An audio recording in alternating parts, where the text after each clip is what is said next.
as promised, the stock on our right now is Cnbc. It has hiked prices on lumps and fines this month. In fact, my colleague Nigel had put out this information and it has come true. So now we have the management of Cnbc, Amitav Mukherjee, the Director of Finance, who joins in to give us some more details on all of this and what's the way forward. Mr. Mukherjee, good morning and thanks for being with us. If you can just tell us about the hike in prices, what has it been up until now, and what impact would this have on your operational performance? Good morning. We had a hike in prices of 300 rupees across the board. So, except for one product which will be DRC, where the hike will be slightly more because there is a premium on that, which is a premium product.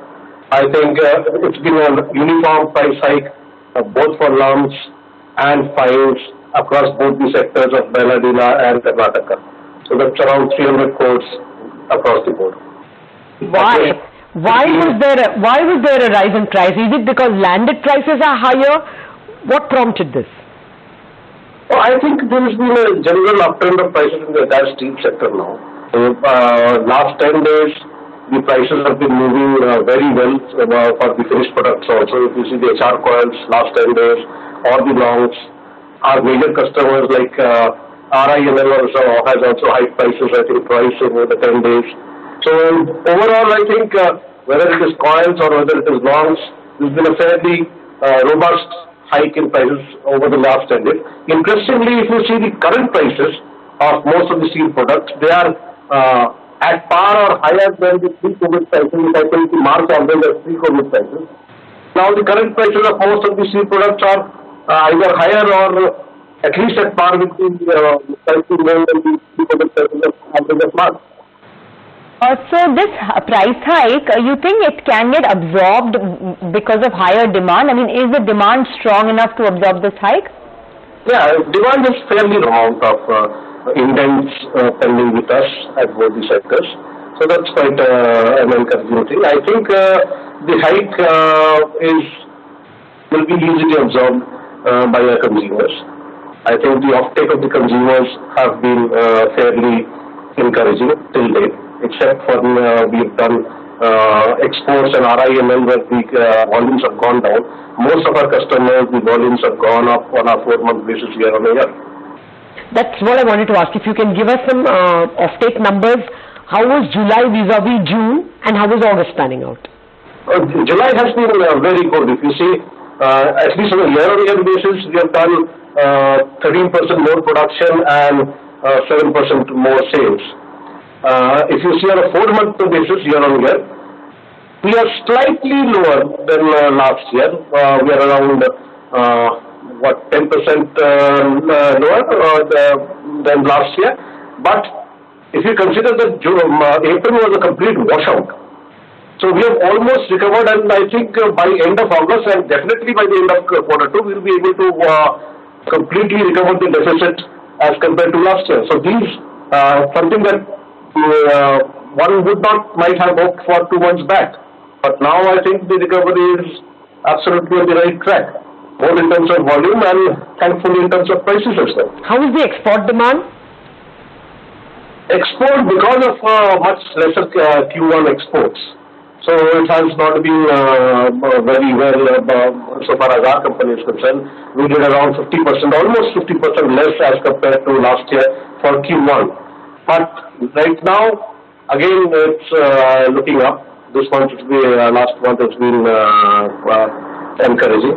So I think even for exports, on a 6-month period, we'll be able to wipe out the deficit. Demand pickup, where are you seeing the maximum demand coming from? Is it from rural, urban, semi-urban, and which industries? So far as our demand is concerned, majorly we cater to the big parties, right? So as I said a little earlier, except for RINL where the offtake has been lower as compared to last year, and exports, which has been a little lower than last year. all our major parties have picked up substantially more than what they did last year for this 4-month period. Even Chhattisgarh parties were almost at par, slightly less, around 5 to 7% less than as compared to last year. And considering that Chhattisgarh was virtually closed, the Chhattisgarh parties were virtually closed for the entire month of April and as well as a substantial part of May. So, coming to a 5% deficit on a 4-month basis, even for them has been quite robust, late rise in demand.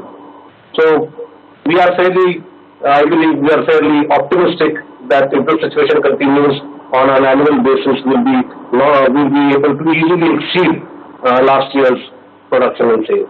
Earlier, we were actually hoping that if we touch last year's production and sale, we'll be lucky. But now, I think the way the things are panning up, we'll be very happy to estimate that this year will be better than last year. It will interest you to know our previous speaker said much the same, and he also is a metal guy, but a gold guy. Titan also believes that by Q4 they will do better than Q4 of FY20. How are margins, Mr. Mukherjee? I mean, the July-August margins, will they be better than previous quarter? Yes, of course. We have had 2 consecutive price hikes now. One around 10 days back, end of July, one yesterday. So I think that will obviously translate into margins as compared to Q1. Q1, of course, as you know, the prices were very, very depressed. We had taken successive price cuts. But now with these 2 prices going up, price in succession, I think the margin speaks very well for the anticipated margins of Q2. That's definitely as compared to Q1. And what about logistics issues? Are you, is there any supply constraint for you? No, I think there are enough rates available. I think the other... And labor? No, most of our labor is actually in-house labor. So we operate at very remote places, so we depend, there's hardly any contractual labor so far as the mining business is concerned. All right. So the steel construction there is. But substantially, mining business for us both in Chhattisgarh and mostly in Karnataka. Karnataka, there is some private mining as well. We have a small MDO there. But otherwise, most of the mining activities are done by our own staff, and we have our own colonies there. We do maintain very strict COVID norms and social distancing. But yes, that has not been the real constraining factor. Because NMDC operates in the way that we have our own. What is the capacity utilization in the pellet plant in that case? The pellet plant capacity utilization is a completely different issue. We have a technological problem there that the filter press has not been working, and we've been trying various alternatives. We have not yet succeeded, but the latest alternative we hope will succeed, and once that succeeds, we'll be able to ramp up to the normal capacity. Right now, it's been hardly 15 to 20% of the capacity, in fact, even less than that. But that's a technological issue. That's not an issue of anything else. Sure. Before we let you go, can you give us an update on what's happening with the Donimalai case? Donimalai, as usual, we are very hopeful. We are talking. Let us see if it can come our way as soon as possible. But we are just hopeful on that. And when will your steel plant get commissioned?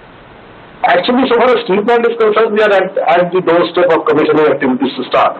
Had COVID not happened, I think we would have already commenced commissioning activities for now.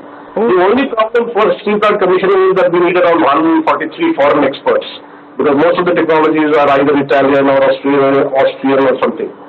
So unless these people come, we can't kick-start the commissioning process. So this commissioning process itself is almost a 3 to 6 month process, including pre-commissioning activities. So if the international travel resumes unrestricted in around October, which we hope so, then we'll be able to complete our first phase of commissioning by March next year, and we'll be able to roll out hot metal, roll out coils, and by I think June or July next year.